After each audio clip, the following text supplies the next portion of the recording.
Any elementary school kid can fold a paper crane, but in my hands, it becomes a life-saving tool.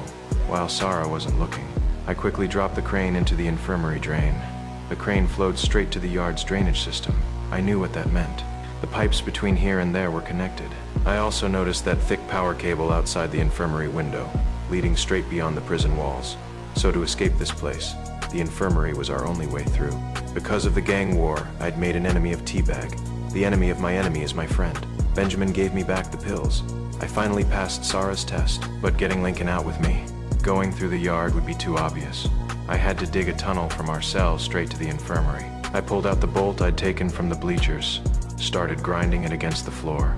Once it was sharp, I rolled up my sleeve, held it against my tattoo. Perfect fit. I slipped the bolt into the sink's drain plug and twisted gently. The screw came right out, but digging through a cell is massive work, especially with Sucre as my cellmate. I had to test if I could trust him.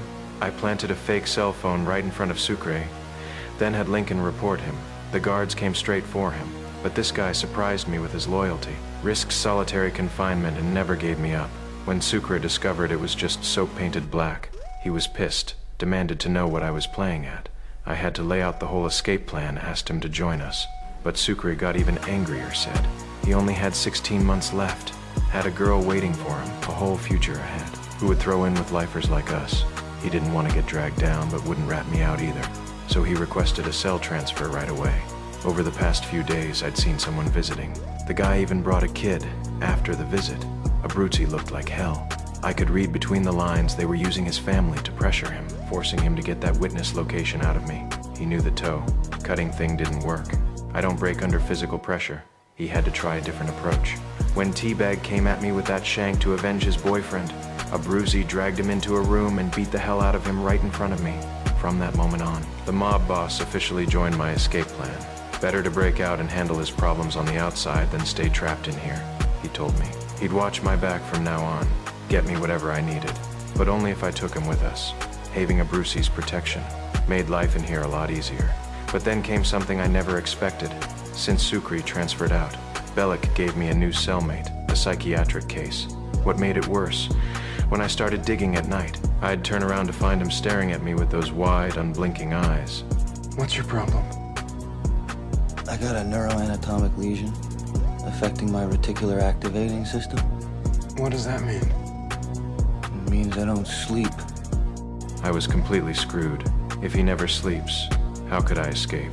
I tested the waters, asked if he ever thought about getting out, what he'd want to do on the outside, but he just said. He was crazy. Didn't matter where he went. He'd just end up in some psychiatric facility anyway. I had no choice but to work around him.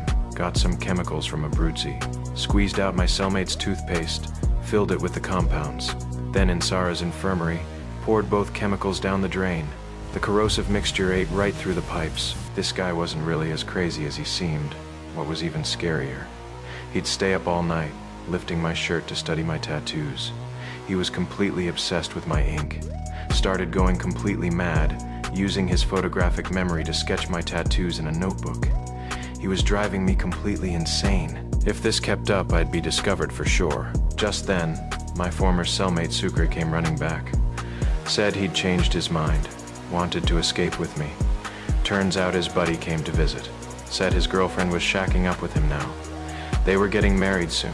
Sucre couldn't wait another moment. He'd risk everything to get back and win her love. The urgent thing was getting rid of the psychiatric cellmate. But when I got back to the cell, I was shocked to discover this crazy guy had used his memory to piece together my entire tattoo. Give him a few more days and he could escape himself.